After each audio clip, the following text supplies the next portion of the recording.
नासिर हुसैन साहब, पहले तो मुबारकबाद अगर यही एग्जिट पोल के नतीजों में तब्दील होते हैं 3 दिसंबर को, क्योंकि इस एग्जिट पोल के मुताबिक तो कांग्रेस पार्टी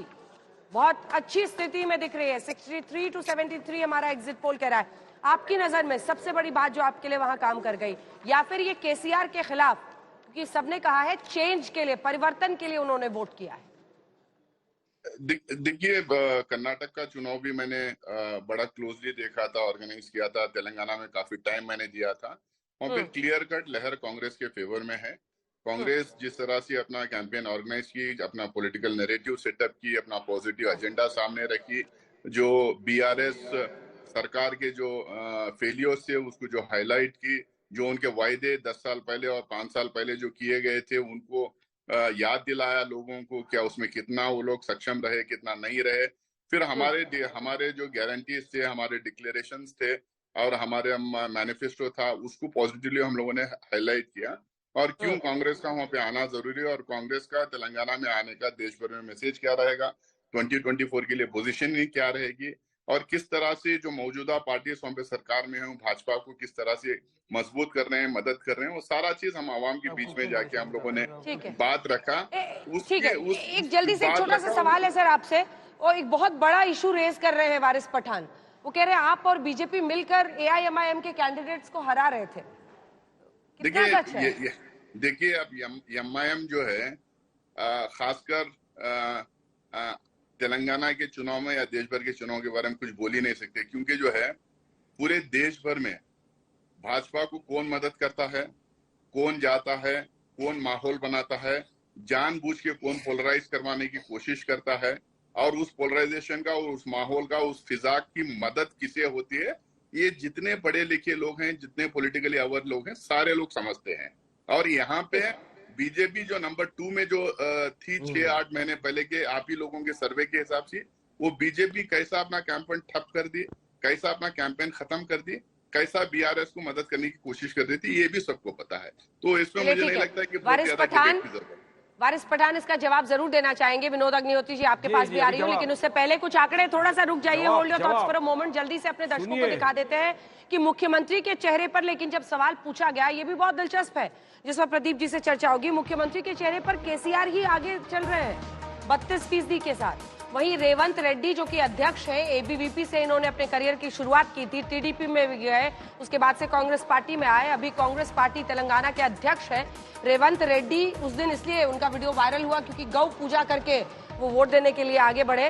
तो रेवंत रेड्डी के नाम पर 21%, लेकिन अपने बलबूते एक नॉन सिटिंग, सिर्फ पार्टी का अध्यक्ष दूसरे हिस्से का, मुझे लगता है अगर इतना वोट परसेंटेज पा रहा है तो ये अपने आप में मायने रखता है। वहीं अगर आप देखें बंदी संजय कुमार को तो 2%, असदुद्दीन ओवैसी भी दिलचस्प है 3%, उनके पास भी है। आप कमेंट करना चाहेंगे इस पर जल्दी? नहीं, मैं बिल्कुल कमेंट करना चाहूंगा। 2009 में जब सर्वे हुआ था तो चंद्रबाबू नायडू सबसे पॉपुलर चीफ मिनिस्टर थे, हाँ, माने जाते थे, लेकिन राजशेखर रेड्डी उसके बाद जब आए उभर करके, बिल्कुल उसी शैली में रेवंत रेड्डी ने अपने को डेवलप किया और इसीलिए रेवंत रेड्डी अगर 21% लोगों की पसंद है तो कहीं ना कहीं इससे जाहिर है कि ये उनकी मेहनत और उनकी जो पहचान। चंद्रशेखर राव जो कि तेलंगाना के संस्थापकों में एक हैं, दूसरा जो है वो पिछले 10 साल से मुख्यमंत्री है, तेलंगाना के लिए आंदोलन किया है, उनका आज भी जनाधार है, तो जाहिर है उनको आगे रहना ही था। तो उनके डेवलपमेंट को लेके, इसको लेके मेरा वारिस पठान साहब से एक सवाल आप पूछ लीजिए, जरूर पूछेंगे, कि वो तेलंगाना में 9 सीट लड़ते हैं और बिहार में 24 सीट लड़ते हैं, उत्तर प्रदेश से 25 सीट लड़ते हैं, महाराष्ट्र में, ये क्या मतलब रहस्य है? केसीआर से ऐसी सेटिंग है ना उनकी, इसमें बहुत गहरे रहस्य है। और देखिए ना, ये खुद वहां महाराष्ट्र से वहां से बैठे हुए हैं लाइव। ये ट्रांस पैन इंडिया जो इनका पूरा साम्राज्य है, अलग अलग जगहों पर सेटिंग के साथ चलता है। अब्दुल के पास सीधा चलते हैं। अब्दुल, जो भी हैदराबाद जाता है सबसे पहले हैदराबादी बिरयानी और वहां की जो दही वाला जो रायता होता है उसका टेस्ट लेने के लिए जाता है, लेकिन लगता है कि बिरयानी का स्वाद केसीआर के लिए बिगड़ने वाला है। जी बिल्कुल, अभी जो हमारा मोस्ट वेटेड और मोस्ट रिलायबल जो एग्जिट पोल है उसके लिए काफ़ी ज़्यादा, खास करके बीआरएस पार्टी, कांग्रेस पार्टी के जो प्रवक्ता, जो नेता है, इंतज़ार कर रहे थे। अब जो कि ये एग्जिट पोल आ गया है तो अभी लगता है बीआरएस के लिए थोड़ा ये मुश्किल होगा 2 दिन गुजारना, क्योंकि परसों रिजल्ट है December 3 तारीख को। अगर हम बात करें, ये पूरा इलेक्शनियरिंग जो हुआ है पिछले हमने देखा कि सारी पार्टियों ने अपना सारा दम लगाया हर पार्टी अपने अपने वर्ग के लोगों को अट्रैक्ट करने के लिए, लेकिन जो नैरेटिव बनाया गया कांग्रेस पार्टी की तरफ से कि बीआरएस पार्टी बीजेपी के साथ मिली हुई है और एआईएमआईएम कांग्रेस के खिलाफ लड़ रही है, तीनों एक साथ है, ये नैरेटिव शायद कहीं ना कहीं कांग्रेस को बहुत ज्यादा फायदा पहुंचाता दिखाई दिया। इसके साथ साथ अगर हम बात करें तो बीआरएस एक ही मुद्दे पर लड़ रही थी कि डेवलपमेंट और जो पॉलिटिक्स है, डिविसिव पॉलिटिक्स की बात करते थे, उसको हटाने की बात वो करते थे, लेकिन एक स्मार्टली जो कांग्रेस पार्टी ने इंजीनियर किया इस चीज को और लोगों में पहुंचाया, शायद इसी का असर लग रहा है कि आज हम देख रहे हैं कि एग्जिट पोल के ये नतीजे आए हैं। तो इस मुद्दों पर अगर हम बात करें तो पिछले 2 चुनाव में हमने देखा कि तेलंगाना सेपरेट स्टेट का नैरेटिव काफी भारी तरीके से जो सेंटिमेंट है उसको यूटिलाइज किया गया, बट इस बार कहीं ना कहीं बीआरएस पार्टी को पता था, केसीआर को पता था कि ये नैरेटिव कहीं काम नहीं करेगा, तो इसके चलते हमने देखा कि ये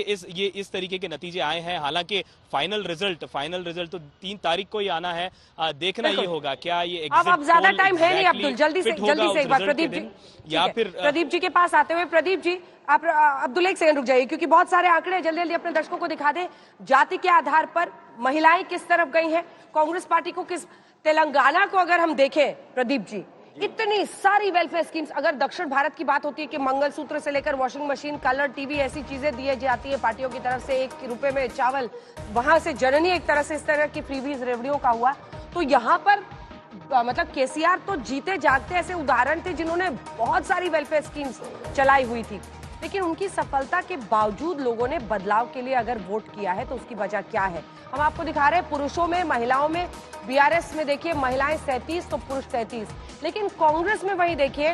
पुरुष ज्यादा वोट दे रहे हैं 44%, बट विमेन भी टैंजिबल अमाउंट है 42%, 42%। बीजेपी 15-13 है, एआईएमआईएम 3 है, अन्य को 5 और 5 है। जल्दी से आपका इस पर एक रिएक्शन। इतनी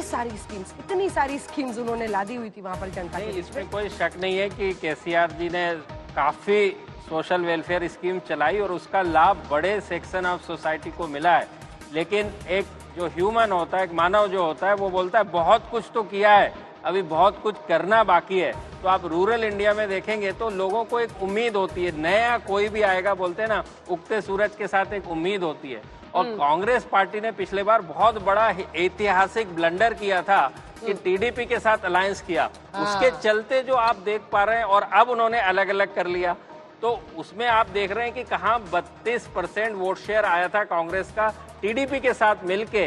जो कि अब 42 और 43% की तरफ जा रहा है। इतना बड़ा जंप है, तो कोशिश कर रहे हैं, पब्लिक भी देख रही है,